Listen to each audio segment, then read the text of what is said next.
कम हुआ? जी हाँ, बस मेहरबानी करके अपनी दवाएं वक्त पर लीजिएगा कलीमी साहिबा। लेकिन क्यों? इस तरह मैं तुमसे मिलने से महरूम हो जाऊंगी। फिर मुझे तुम्हारी याद आने लगेगी। यकीन करें, आप जब भी इमरजेंसी वार्ड में आती हैं हम सभी डर जाते हैं। आप मुझे डराना चाहती हैं? बेमतलब के लिए डरती हो? तुम्हारे डरने का मुझसे क्या मतलब? बेमतलब का? इससे पहले आपका ब्लड प्रेशर बहुत हाई था। हाँ, इसमें डरने की क्या बात है? मेरा ब्लड प्रेशर पेंडुलम की तरह ऊपर नीचे होता रहता है। तुम्हें तो अब तक आदत हो जानी चाहिए थी। कोई मतलब नहीं कि तुम डरो। यही तो खराबी है। ब्लड प्रेशर का चढ़ना उतरना बहुत खतरनाक होता है और हमें आदत नहीं करनी चाहिए इसकी। अगर 100 बार भी आप यहाँ आएंगी तो हमें डरना चाहिए। खुदा न ख्वास्ता वो कहीं आखिरी मर्तबा ना हो।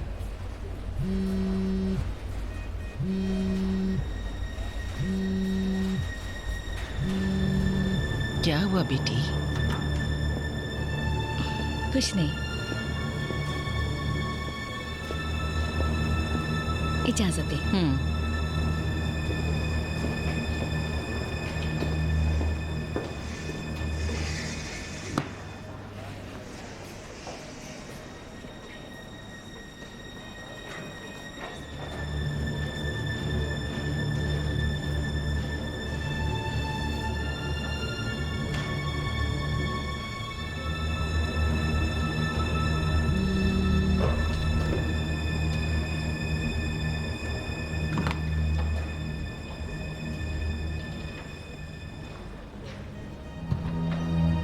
अगर कल तक मेरा मसला हल नहीं हुआ और जो पैसे मैंने मांगे हैं वो नहीं दिए तो मैं तुम्हारे घर पर जाकर नीमा को सब कुछ बता दूंगा। उसे बता दूंगा कि उसकी माँ कितनी बड़ी झूठी और मक्कार औरत है। उसके बाद मैं कोर्ट जाकर उसकी कस्टडी के लिए दरखास्त दे दूंगा।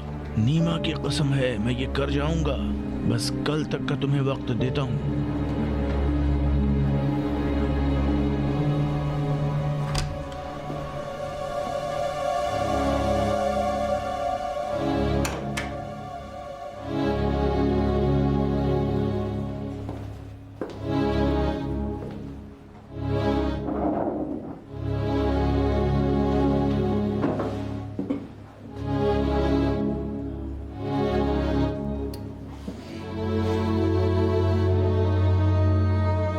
हेलो सिराज साहब, आप मुतमईन हैं कि उनके पास कोई कीमती ज़मीन या असासा नहीं है या इस तरह की कोई और जायदाद वगैरह? नहीं, मुझे नहीं लगता कि उसके पास और कुछ है। मुझे नहीं लगता है ऐसे काम नहीं चलेगा। हमें इस बारे में पूरा इत्मीनान करना होगा। यदि हम हाथ पर हाथ धरे बैठे रहें और वो घर बेच दे? नहीं, मैं इस बारे में कल ही तहकीक करूंगा और रजिस्ट्रेशन ऑफिस भी जाऊंगा और जाकर ये पता करूंगा कि उनके नाम कोई ज़मीन या कोई जायदाद वगैरह तो नहीं है। जब मैं मुतमईन हो जाऊंगा कि उनके पास कोई जायदाद वगैरह नहीं है तो कोर्ट में दरख्वास्त देकर इस सौदे को रुकवाऊंगा। जब तक आप मुतमईन होंगे वो घर को बेच देगा और सब कुछ हाथ से चला जाएगा। फिर हमारे हाथ कुछ नहीं आने वाला है। नहीं, अगर हम कोर्ट में साबित कर देंगे कि इस मकान को उन्होंने कर्जा चुकाने के डर से बेचा है तो सौदा कैंसिल करा देंगे। माफ़ कीजिएगा, मेरा एक फ़ोन आ रहा है, बाद में बात करता हूँ। आप फिक्र न कीजिए, बाकी सब मुझ पे छोड़ दीजिए। और कोई काम तो नहीं? तो अब मैं इत्मीनान रखूँ इस्कंदरी साहब? जी हाँ, बिल्कुल इत्मीनान रखिए। खुदा हाफिज़। खुदा हाफिज़। हेलो, सलाम सुमैया साहिबा। सलाम रजा साहब। बीजन कह रहा है कि अगर कल तक पैसे नहीं मिले तो वो सारी बातें नीमा को बता देगा। क्या वो वहाँ आया है? नहीं, मैसेज किया था। मैंने कहा था ना कि आपको फ़ोन न उठाइएगा उसका। मैंने फ़ोन पे जवाब नहीं दिया, उसने मैसेज किया था। आप फिक्र न करें, वो ऐसा नहीं करेगा। वो आपको सिर्फ डरा रहा है। उसने नीमा की कसम खाई है रजा साहब, यानी उसने ये काम करने का अहद किया है। नहीं, उसे बच्चे में कोई दिलचस्पी नहीं है। लेकिन आप कैसे मुतमईन हैं? इसलिए कि मेरा काम ही यही है। ऐसे लोगों से मेरा रोज़ाना पाला पड़ा करता है। मैंने बीजन को समझा दिया है कि वो बच्चे की कस्टडी किसी भी सूरत में नहीं हासिल कर पाएगा। इस वक्त उसके लिए जो सबसे अहम चीज़ है वो है सिर्फ पैसा। वो अच्छी तरह से जानता है कि अगर वो नीमा को सच्चाई बता देगा तो उसके हाथ कुछ नहीं आने वाला है। फिर उसके पास कोई भी हथियार नहीं बचेगा आपको ब्लैकमेल करने के लिए। वो बकवास कर रहा है। उसने कहा कल आके वो नीमा को सब बता देगा। अगर वाकई में वो ये काम कर बैठता है तो फिर मैं क्या करूंगी रजा साहब? वो नहीं आएगा। वो आएगा भी तो नीमा से बात नहीं करेगा। वो सिर्फ आपको डराना चाहता है। मैं कल आपके पास आऊंगा और नीमा को कोह पैमाई के लिए अपने साथ ले जाऊंगा। बहुत वक्त हुआ है उससे वादा किए हुए, अभी तक ले नहीं गया हूँ उसे। क्यों, ठीक है ना? नहीं जानती, मुझे बहुत डर लग रहा है। बीजन भी तो यही चाहता है, लेकिन आपको डरना नहीं है।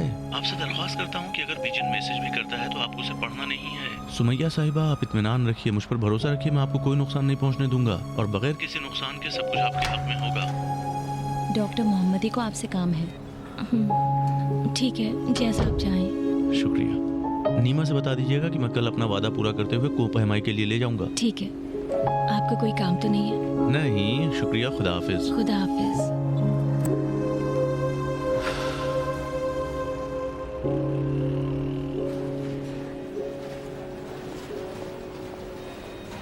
सिस्टर मारूफी, क्या आप स्टूडेंट्स को बताएंगे कि इंसुलिन लगाने से पहले वाइल में हवा क्यों भरी जाती है? इंसुलिन लगाते वक्त गलती ना हो इसलिए जितनी इंसुलिन लगानी होती है उतनी ही हवा पास करनी होती है, तब जाके हमें सही अंदाजा होता है। शुक्रिया। जैसा कि आपने देखा कि इंसुलिन को 45 या 90 डिग्री में लगाना चाहिए और इंसुलिन लगाने के बाद रुई में अल्कोहल लगा के लगाने की जगह पर दबा कर रखा जाता है, लेकिन उसको मसलना नहीं चाहिए। अब नज्म तुम बताओ, इंसुलिन को बदन के किस हिस्से पर लगाना चाहिए? पेट में या हाथ में? रोशनी, क्या इन्होंने सही कहा? हमेशा वहीं पर लगाना चाहिए? क्यों? हमेशा नहीं मिस, इंसुलिन लगाने के लिए ज़रूरी होता है कि हमेशा जगह को बदलते रहना चाहिए। हाँ। अब ये बताओ, किस हिस्से में इंसुलिन लगाने से जल्दी असर होता है? पेट में। ठीक है। अगर हम रेगुलर इंसुलिन और एनपीएच का इस्तेमाल साथ में करना चाहें तो नीडल में पहले किसको भरेंगे? पहले रेगुलर इंसुलिन, उसके बाद एनपीएच इंसुलिन। और इंसुलिन लगाने का सबसे अच्छा वक्त कौन सा है? 20 से 30 मिनट खाने के बाद। सलाम। सलाम। मुझे आपसे कुछ देर के लिए बात करनी है नौरोजी साहिबा। माफ कीजिएगा मोहतरमा, मुझे इनसे बहुत जरूरी बात करनी है।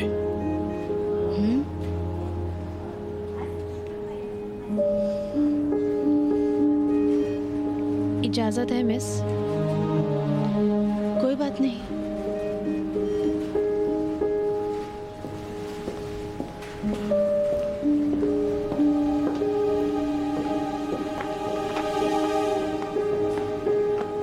अच्छा, तो हम बात कर रहे थे कि इंसुलिन लगाने का सबसे अच्छा वक्त कौन सा है? खाना खाने के 20 या 30 मिनट बाद।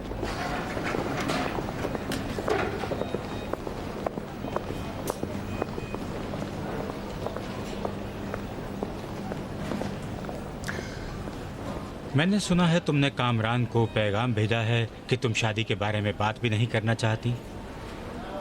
कहीं तुम ये मत सोचना कि उसने मुझे यहाँ भेजा है। नहीं, मैं पिछली दफा की तरह इस बार भी खुद से आया हूँ और मैं इस बात पर इसरार भी नहीं करता हूँ कि तुम अपनी बात से पलटो और कामरान को हाँ में जवाब दो, क्योंकि मैं समझ चुका हूँ तुम एक ऐसी लड़की हो जो पल पल रंग बदलती है और जिसकी बात पर भरोसा भी नहीं किया जा सकता। हो सकता है आज तुम अपने मामूजात को एक भाई की नज़र से देखो और उससे शादी ना करना चाहो, और कल इस नतीजे पर पहुंचो कि यही तुम्हारा मामूजात तुम्हारे लिए सबसे अच्छा शौहर साबित होगा। ऐसा नहीं है नूरी साहब, मैंने अपने मामूजात की वजह से आपके बेटे का रिश्ता नहीं ठुकराया है। कोई मैं फर्क तो नहीं बस पड़ता नौरोजी साहिबा, यानी इसकी कोई अहमियत नहीं है कि तुम्हारा नजरिया क्यों बदल गया। अहम यह है कि तुम्हारा नजरिया हमेशा बदलता रहता है और इसी से दूसरे लोग परेशान हो जाते हैं, और इसीलिए मेरा बेटा परेशान है।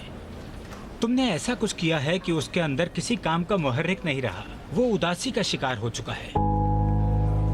तुम एक नर्स हो, अच्छी तरह जानती हो कि उदासी का क्या नतीजा होता है, लेकिन मैं मुतमईन हूँ कि तुम नहीं जानती हो कामरान क्यों उदास हो गया है, क्योंकि तुम जैसे लोग आसानी से दिल लगा लेते हैं और बड़ी आसानी से तोड़ भी दिया करते हैं, और इसीलिए वो दूसरों का हाल जानने की सलाहियत भी नहीं रखते और ना ही उन्हें समझना चाहते हैं। अलबत्ता मैं इसलिए यहाँ नहीं आया कि ऐसी बातें करके तुम्हारे दिल को ठेस पहुँचाऊं और तुम्हारा नजरिया बदल दूं। नहीं, क्योंकि हो सकता है कि एक हफ्ते के बाद या एक महीने के बाद तुम्हारा नजरिया फिर बदल जाए, लेकिन तुमसे दरखास्त करता हूँ कि कामरान के सिलसिले में अपना नजरिया बिल्कुल ना बदलना। जो कुछ उसके बारे में सोच रखा है अच्छा है, तुम उसे बात करने की इजाजत भी मत देना। अब कामरान को इस वाक़े से और जो धोखा उसके साथ हुआ है उससे सबक लेना होगा। मैं अपने बेटे को अच्छी तरह पहचानता हूँ, वो कमजोर लड़का नहीं है। हो सकता है थोड़ी देर लगे, लेकिन आखिरकार वो संभल जाएगा, लेकिन इस शर्त पर कि तुम अपनी बात पर अटल रहो और उसे अपनी तरफ खींचने की कोशिश मत करो।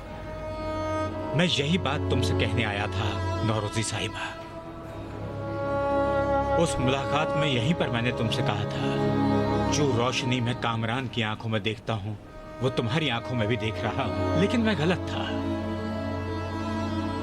मेरे बेटे की आंखों में इश्क का नूर है, लेकिन जो चमक तुम्हारी आंखों में है वो कड़कती हुई बिजली की मानंद है। एक लम्हे के लिए आती है फिर गायब हो जाती है। बेचारा है वो कामरान जिसने उस लम्हे तुम्हारी आंखों में देख लिया।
जैसे लोग बड़ी आसानी से दिल लगा लेते हैं और उतनी ही आसानी से तोड़ भी दिया करते हैं।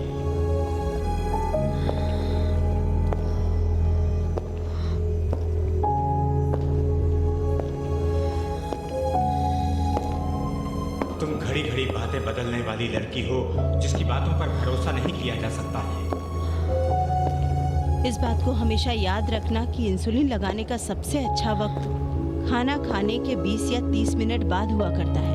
लेकिन इस बात का भी ध्यान रखना चाहिए कि हर मरीज की कैफियत अलग अलग होती है और डॉक्टर जैसा बोले। समीरा, तुम आ गई? समीरा, तुम ठीक तो हो? देखो उसको क्या हुआ?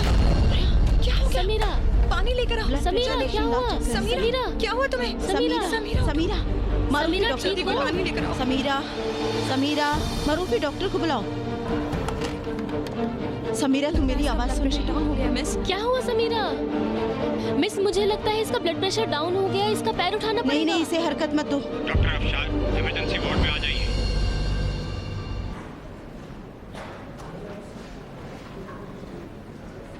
मेरी जान, आंखें खोलो अपनी।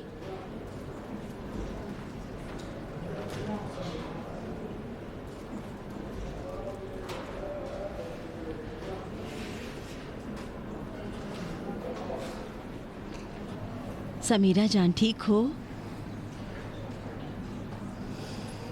मेरी आवाज सुन रही हो मेरी जान? खुदा का शुक्र है। फिक्र ना करो, तुम ठीक हो, कुछ नहीं हुआ है। हरकत ना करो, पुरसुकून रहो, डरो नहीं। कुछ हल्की फुल्की चोटें हैं जिनमें ऑपरेशन की भी जरूरत नहीं।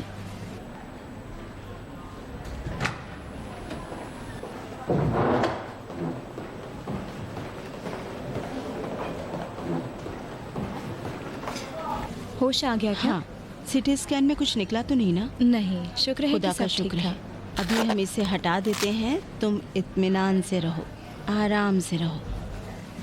तुम ठीक हो मेरी जान? हाँ, जाहिर है कि ठीक है। बस 3-4 दिन ब्रेन डिपार्टमेंट वालों की मेहमान बनी रहेंगी। सच में? हाँ, क्योंकि सर पर तुम्हारे जो चोट लगी है उसका ध्यान रखना होगा, क्योंकि आज खुद डॉक्टर ही बीमार पड़ गया है। चल।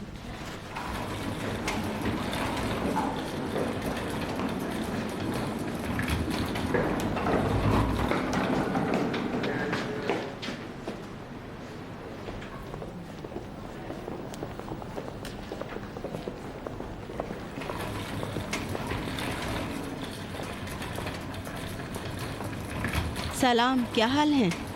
सलाम, सलामत रहे। अब बेहतर है? हाँ, खुदा का शुक्र है। बहुत अच्छा। अभी होश में है, बस इन्हें अभी ड्रिप लगी हुई है। 5-6 घंटे के बाद वो भी खत्म हो जाएगी। 12 घंटे के बाद फिर से सिटी स्कैन ठीक होगा। है, रिपोर्ट मुझे दें। किस बेड पर एडमिट करेंगी? बेड नंबर 8 पर। सिस्टर साजिदी, अब मैं जाऊँ? हाँ बहुत शुक्रिया, अभी कोई काम नहीं कोई है। बात नहीं। बस स्टूडेंट्स को बोल देना इनकी तबीयत ठीक है, मैं अभी आती हूँ। ठीक है, अभी बता देती हूँ, ध्यान से।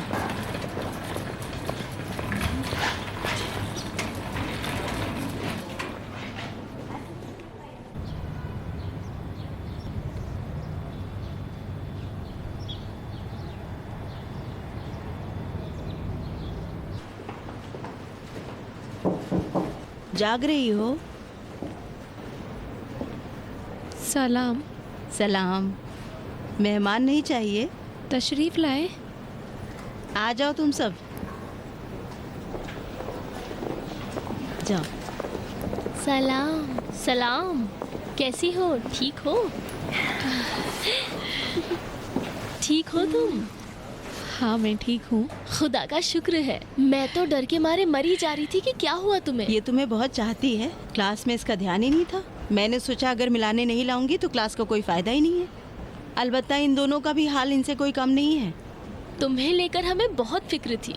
ये तो अच्छा हुआ कि अस्पताल में ऐसा हो गया। इससे पहले ऐसा नहीं हुआ था। अभी नर्सिंग का राउंड नहीं है और तुम सब भी आई हो अपनी सहेली से मिलने के लिए। तुम आई, तुमने देखा, इत्मीनान हो गया ना? देख रही हो ना कि अभी ठीक है ये? खुदा का शुक्र है। अभी जाओ तुम सब, खाना खाओ, फिर क्लास में आ जाओ। समीरा के आसपास भी भीड़ ना हो तो अच्छा है। जी। मिलते हैं जल्दी। क्लास के बाद हम फिर से मिलते हैं तुमसे। ठीक है। खुदा हाफिज खुदा मेरी हाफिज। जान। खुदा खुदा हाफिज। हाफिज।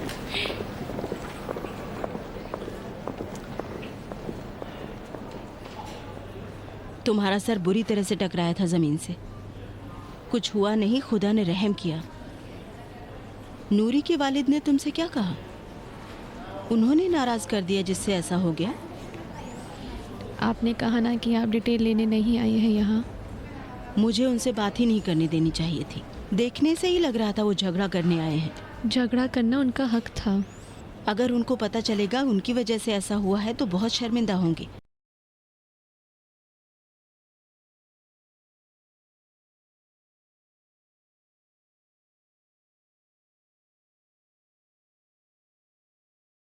के बारे में बताए ना उनको। ऐसा नहीं हो सकता लड़की, वो समझ ही जाएगा।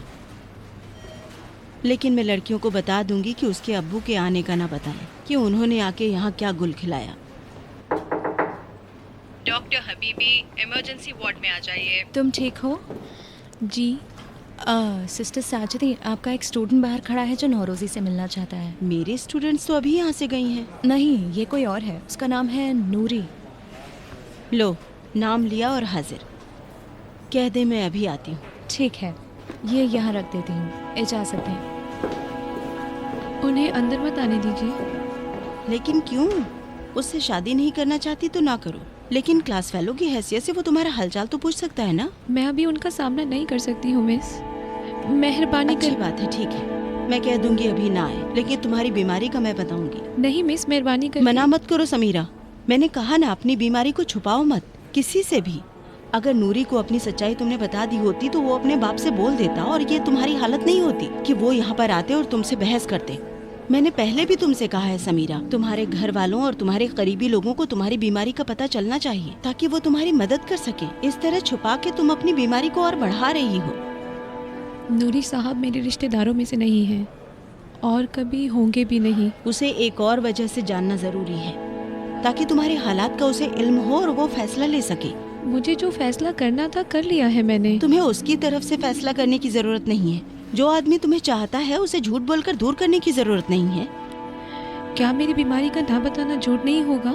नहीं, लेकिन ये बोलो कि उसे नहीं चाहती हो इसलिए शादी नहीं करना चाहती हो, ये झूठ है।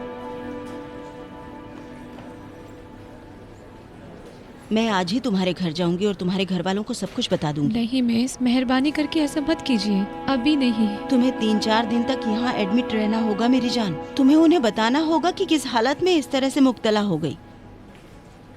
उन्हें इस बात से जानकारी हासिल करने का बेहतरीन वक्त है और मैं ही वो हूँ जो अच्छे से उन्हें ये सब बता सकती है।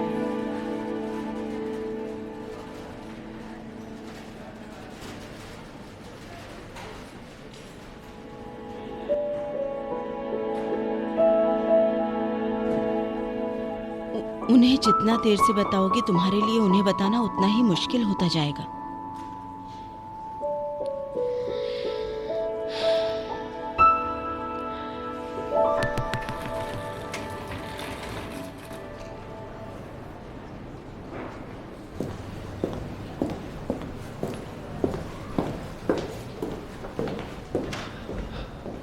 सलाम मिस।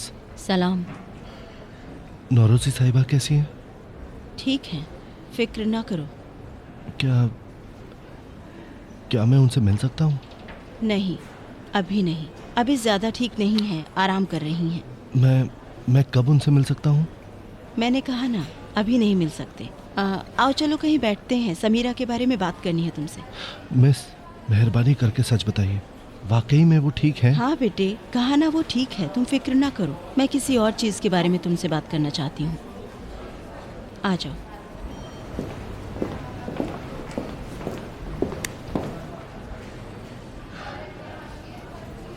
इस जगह को तो कितना अच्छा बना दिया गया है। वाह, यहाँ कितनी खुली जगह है, कितनी हरियाली। अच्छा लग रहा है तुम्हें? तो फिर इसीलिए अचानक आकर बोली कि शादी नहीं करना चाहती तुमसे? हाँ। मुतमईन है?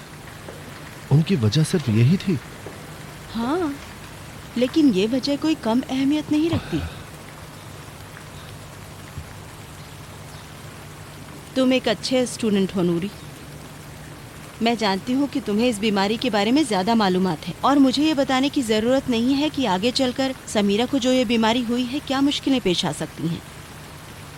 लेकिन मैं तुम्हें ये बताना चाहूँगी कि तुम अच्छे से ये बात सोचो।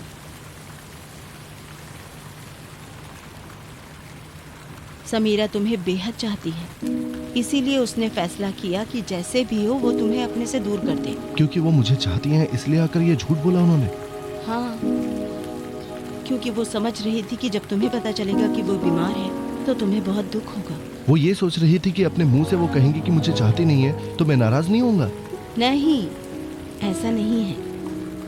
मेरे कहने का ये मतलब नहीं है। समीरा ये सोच रही थी कि जब तुम्हें पता चलेगा कि उसे इस तरह की बीमारी है, अपनी चाहत की वजह से फिर भी तुम उससे शादी करना चाहोगे। उसका ये सोचना है कि जिस हालत में वो है शायद तुम्हें खुश न कर सके। माफी चाहता हूँ मिस, लेकिन ये सारी बातें समीरा के झूठ का जवाब पेश नहीं कर सकती। मैंने भी उससे यही कहा कि तुमने ठीक, लेकिन उसे समझने की कोशिश करो नूरी। एक शदीद बीमारी कभी कभार इंसान को झंझोर कर रख दिया करती है, यहाँ तक कि उससे सोचने की सलाहियत छिन जाती है। जब मैं तुम्हारे बारे में उससे बात कर रही थी, उसने एक बात कही जिससे कि मुझे उस पर बड़ा तरस आया। उसने कहा तुमसे शादी नहीं करना चाहती है क्योंकि पूरी जिंदगी वो तुम्हारे एहसानों तले दबके नहीं रहना चाहती है। तुम मेरी नसीहत पर ध्यान दो नूरी, ये कि इस हालत में तुम उसके साथ जिंदगी गुजार सकते हो या नहीं। मैं जानती हूँ अभी समीरा के लिए तुमसे अलग होना बहुत मुश्किल काम है, लेकिन अभी तुम अगर उसे शादी करने के लिए तैयार कर लेते हो और अगर शादी करने के कुछ बरसों बाद यही काम होगा तो उसके लिए बर्दाश्त करना और मुश्किल हो जाएगा।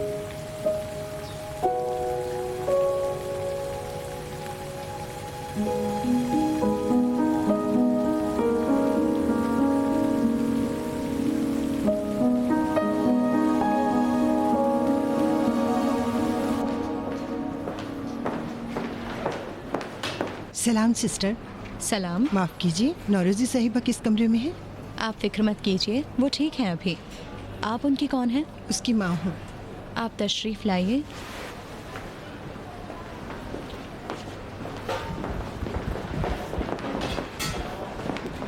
आप ज़रा यहीं रुकिए, मैं देख के आती हूँ कि सो तो नहीं गई। शुक्रिया।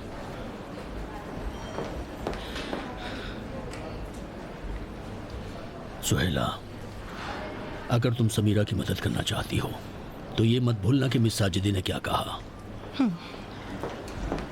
जाइए। समीरा बेटी। सलाम। सलाम मेरी जान। सलाम बेटी जान। मैं तुम पर कुर्बान हो जाऊं, तुम पे फिदा हो जाऊं। तुम इस तरह अस्पताल में ना देखो। खुदा ना करे। मैं बिल्कुल ठीक हूँ ममानी। खुदा का शुक्र है, खुदा का लाख लाख शुक्र है कि तुम ठीक हो। सुहेल बेगम,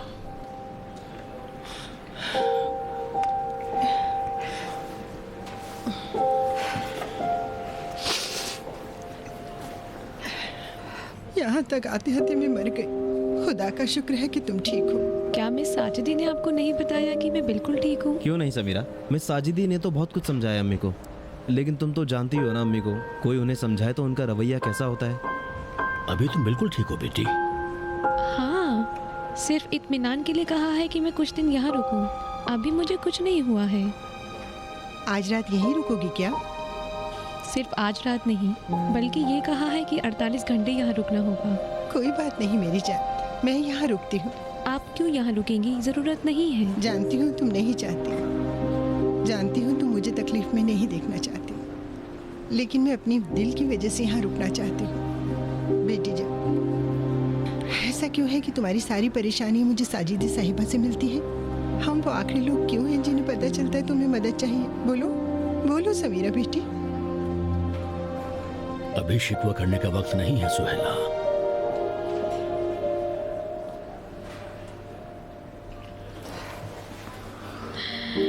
इंशाल्लाह तुम्हारी सारी मुसीबतें और बलाएं मुझ पर आ जाए। खुदा ना करे।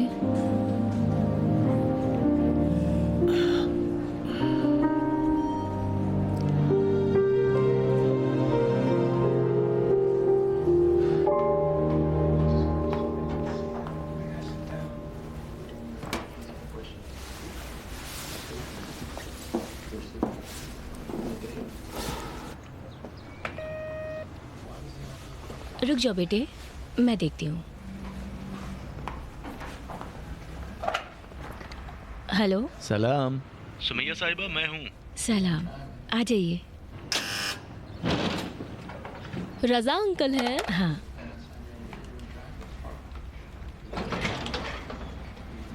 वाह पहलवान, कैसे हो? कैसे हो तुम? या अल्लाह। सलाम, खुशामदीद। सलाम, ठीक है? जी हाँ, तशरीफ लाएं। नहीं, अब चलना होगा। ये बताओ, तुमने अपने कपड़े क्यों नहीं बदले? तुम्हारी अम्मी ने बताया नहीं कि मैं लेने आ रहा हूँ? ये थोड़ी पता था कि आप कब आएंगे। शरीर कहीं का। अभी आ जाइए, चाय पी लीजिए। धूप बहुत तेज है बाहर, अभी थोड़ी गर्मी कम हो जाए फिर निकल जाइएगा। नहीं, देर हो जाएगी। पहाड़ तक पहुँचते पहुँचते मौसम ठीक हो जाएगा। आप भी चलिए ना हमारे साथ। नहीं शुक्रिया। तकल्लुफ मत कीजिए, तीनों रहेंगे तो वक्त अच्छा गुजरेगा। हाँ अम्मी जान, आप भी चलिए। नहीं बेटे, मुझे काम है। क्या काम है? घर की साफ सफाई करनी है, खाना पकाना है। आप चलिए, खाना बाहर खा लेंगे। चलिए ना अम्मी। डरिए नहीं, हम बोर नहीं होने देंगे आपको। ठीक है, तो फिर आप बैठे, मैं तब तक तैयार होती हूँ। चलो, अब मजा आएगा। क्यों नहीं माँ? कोह पैमाई वाले जूते कहाँ हैं? ये रहा। क्या बात है, चलो अंदर।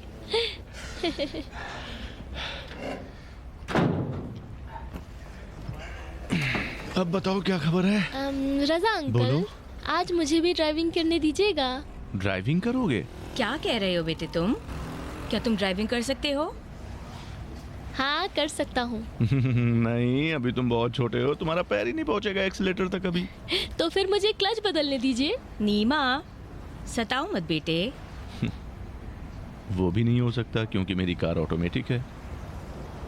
अच्छी बात है, अब हमें ना चढ़ाओ। तुम स्टीयरिंग पकड़ सकते हो? हाँ। तो फिर स्टीयरिंग तुम्हें दे दूंगा। जाओ जल्दी से कपड़े बदलो, बहुत देर हो रही है। जल्दी से तैयार हो जाओ, जाओ।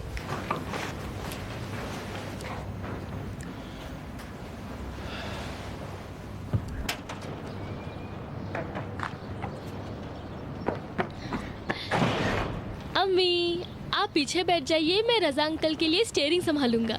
बेटे, मैंने कहा ना परेशान मत करो। मैंने वादा कर लिया उससे, अगर आप इजाजत दें तो। खुदा न ख्वास्ता कहीं एक्सीडेंट ना हो जाए। आप फिक्र न करें, मेरा ध्यान है। बैठो।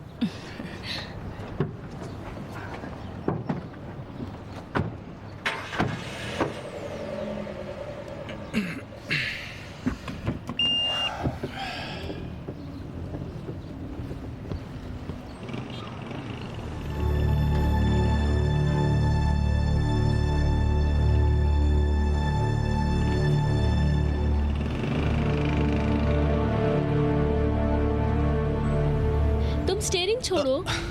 बहुत एहतियात से ध्यान दो। तुम क्यों कह रहे हो बेटे, आप बोलो। माफ कीजिएगा रजा अंकल, आप स्टीयरिंग छोड़ दीजिए, मैं पकड़ लेता हूँ। नीमा बेटे, एक हाथ से स्टीयरिंग कंट्रोल में नहीं कर सकते हो।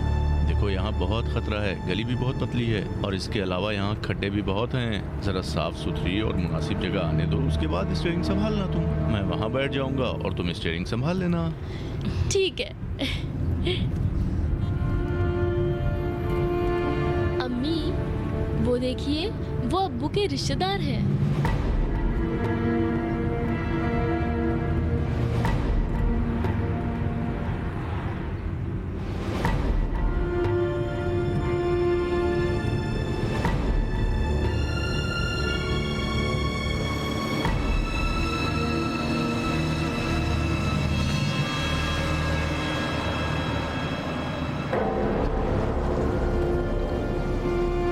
जरूर हमारे घर जा रहे होंगे।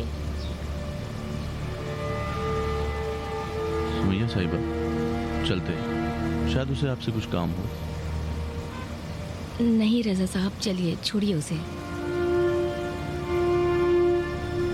अच्छा नहीं है, जरूर कोई काम होगा जो यहाँ आया है, बाद में आपसे नाराज हो जाएगा वो। अच्छा तो पहलवान, तुम आकर के मेरी सीट पे बैठो, हम उससे मिलके आते हैं जरा।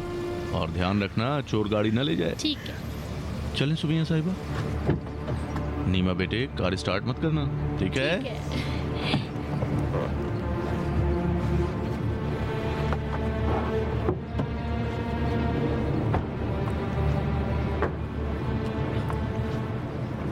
आप क्या करना चाहते हैं रजा साहब? मैं ये साबित करना चाहता हूँ कि ये आदमी बकवास करता है। नहीं, छोड़िए उसे, चलिए यहाँ से। आप मुझ पर भरोसा करें सुमैया साहिबा, मैं जो भी उसे कहूँगा आप मुखालफत नहीं करेंगी। बस आप इतना ही करें और बाकी मुझ पर छोड़ दें, ठीक है? उसे कह दीजिए जो पैसा बोला गया था वो उसे दे देंगे। खुदा के वास्ते उसे नाराज मत कीजिएगा, वरना वो जाके नीमा को बता देगा। मैंने कहा ना कि मुझ पर भरोसा करें, वो नीमा को कुछ भी नहीं बताएगा। बस आप पीछे मत हटिएगा, मेरा साथ दीजिएगा, ठीक है?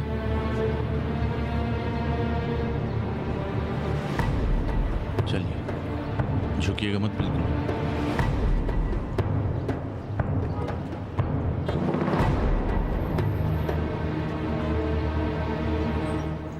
हमेशा घूमने जाते हैं वकील साहब। तुम यहाँ क्या कर रहे हो? ये सवाल मुझे आपसे करना चाहिए। क्या सभी मुवक्किलों के साथ पिकनिक पर जाया करते हैं आप? मेरी बीवी का आपकी कार में क्या काम?